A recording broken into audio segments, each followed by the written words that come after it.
Hello, faith leaders, and welcome to Breaktime. Today, Philippians 3:9 says this, and be found in him, not having a righteousness of my own that comes from the law, but that which is through faith in Christ, the righteousness that comes from God on the basis of faith. Now, if we look back at, when Paul was saying, I have confidence, and where he used to place his confidence, he said that his righteousness was faultless. He followed the law faultlessly. And so he gained this righteousness as a result of following the law. He was surrounded by people who still live that way. And so he found righteousness in a different place.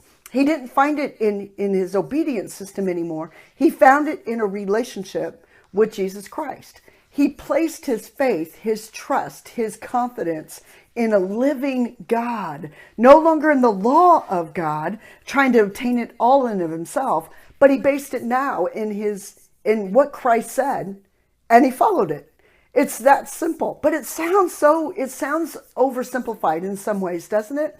Your righteousness mind comes out of our where we place our trust as we walk through life, where we place our faith. And there's lots of different places that beg for you to place your faith in that. Today, you can even be placing your trust in your work. That's where you feel the most confident. That's where you feel lifted up. And wherever you place your faith, that is the place that you look to for your confidence, for your worth. But now, Paul says, I consider that all rubbish compared to one thing. Now I have my identity, my faith is based in a living relationship with a living God. I can't say it enough. But see, it's one thing to say that you have a relationship with the Lord, but relationship with God and placing your faith in there is an active experience that lives out every day. It's not a matter of doing, or not a matter of talking about it. It's a matter of living it. Allowing your faith to become the steps that you take, the words that you speak, the actions that you do, the relationships that you have, the service that you provide, the work that you do.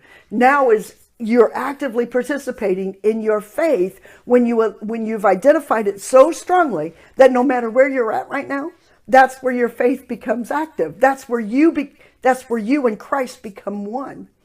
Isn't that amazing? So even in the midst of your work, this is your place for your faith to become the place of activity. Right there, today. Identify yourself with Jesus and have that oneness with him right there. Have a blessed day, my friends.